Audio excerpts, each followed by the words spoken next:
Најпрво им сакам да се заблагодарам за поканата. Ова е голема чест за мене на 30 годишнина од основањето на Комисијата за хартија од вредност да говорам пред вака навистина еминентни гости. Кога моите колеги се одлични за пишување на говори, меѓутоа ово јас го драфтував што да има во него. Меѓутоа кога ги видов моите професори, професор Љубе Трпевски и академик Таки Фити, сватив дека и кај мене во говорот, меѓутоа и во видеото кое што беше презентирано, а ме наврати 28 години наназад.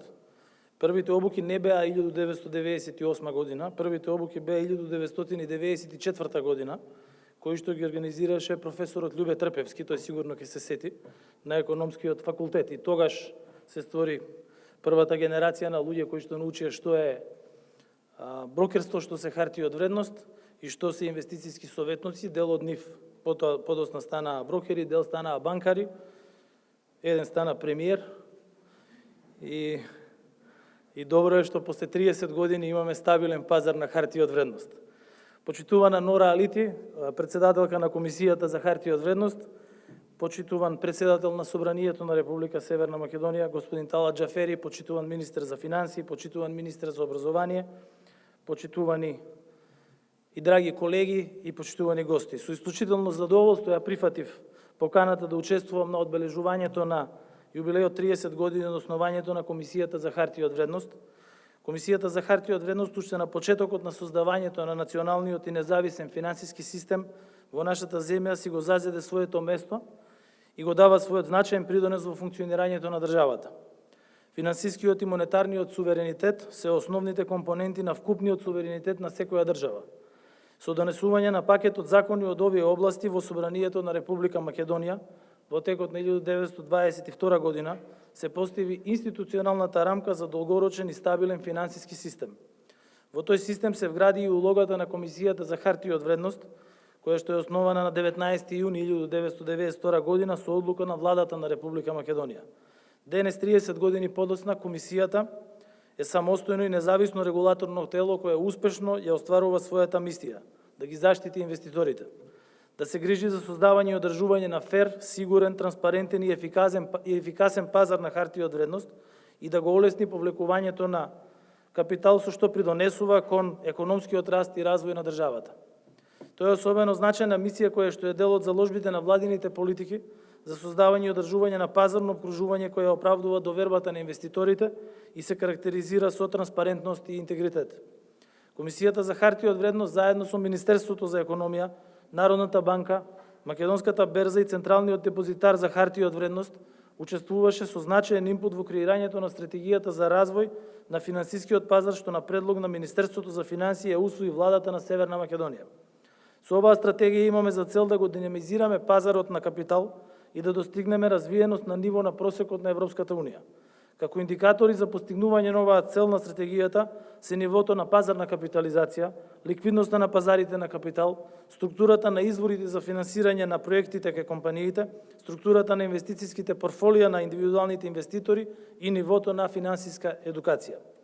Улогата на финансиските пазари во сите земји е многу важна за економскиот раст. Фокусот на нашите економски политики се инвестициите, па оттука и развојот на пазарот на капитал е значаен долгорочен економски фактор кој што влијае врз обемот на производство и вработеноста. Покрај мерките за проширување на понудата на инструментите на пазарите на капитал, стратегијата предвидува мерки за зголемување на поборовачката на хартија од вредност, што се достигнува преку зголемување на атрактивноста на финансиските инструменти, олеснување на регулаторните ограничувања и подигнување на свесноста и финансиската едукација на учесниците. Финансискиот систем во Република Северна Македонија во последните 3 години е исправен пред сериозни предизвици, кои се предизвикани од надворешни глобални влијанија. Во 2020 и 2021 година беше од исклучителна важност да се одржи стабилноста на финансискиот сектор во време на ковид кризата. Заради фактот дека финансиите се крвоток на економијата, односно двигател на економските активности, наша првенствена задача беше да се одржи реалниот сектор, вклучително и компаниите кои што котираат на берзата. Во услови на пандемија, владата континуирано издвојуваше дополнителни средства за поддршка на компаниите и зачувување на нивната ликвидност. Финансискиот систем успешно одговори на заканите од ковид кризата и е подготвен да се справи и со натамошните последици. Финансиските регулатори, меѓу кои и Комисијата за хартија од вредност, внимателно ги следаа состојбите, ги приспособуваат своите политики и учествуваа во одржувањето на финансиската стабилност. Дури и во такви услови македонскиот пазар на капитал го одржа континуираниот раст. Според извештаите за минатата година, прометот на берзата за првите 8 месеци беше повисок за 41% во однос на оној реализиран во истиот период во 2020 година и МБИ 10 индексот во тој период бележи постојан раст од 24%. Оваа година, како во сите земји во светот глобално, војната во Украина предизвика одредени негативни трендови на берзите, но поради малиот обем на тргување со хартија од вредност од руски компании, немаше посериозно негативно влијание на тргувањето со акции на македонската берза. Секако заради неизвестноста од текот на војната, се очекува оваа тема да продолжи да биде од интерес и соодветно за тоа за одбележување и определбата на Комисијата за хартија од вредност да продолжи будно и со внимание да ги следи и анализира пазарните состојби и доколку е потребно да ги преземе сите неопходни мерки за нормално и тековно функционирање на пазарот на капитал. Од своја страна, владата, со амортизирање на ценовните шокови, предизвикани од пандемијата и војниот конфликт во Украина, издвои речиси 615 милиони евра за поддршка на стандардот на граѓаните и за финансиска поддршка за ликвидноста на компаниите преку Развојната банка. Претходно беа донесени и имплементирани и 6 пакети антикризни мерки, кои се проценети на вредност од 1,2 милиарди евра, се сочуваа над 80.000 работни места и беа поддржани над 20.000 компании. Во текот на предстојниот период предвидуваме нов пакет антикризни мерки, близу 80 милиони евра, и тој во овој момент е предмет на анализа и на подготовка на соодветните министерства, затоа што тие мерки треба да бидат таргетирани и да бидат насочени кон најранливите категории на граѓани. Влогот во стандардот на граѓаните е врвен приоритет, особено во услови на огромна економска криза, и владата ќе продолжи финансиски да ги поддржува граѓаните и компаниите.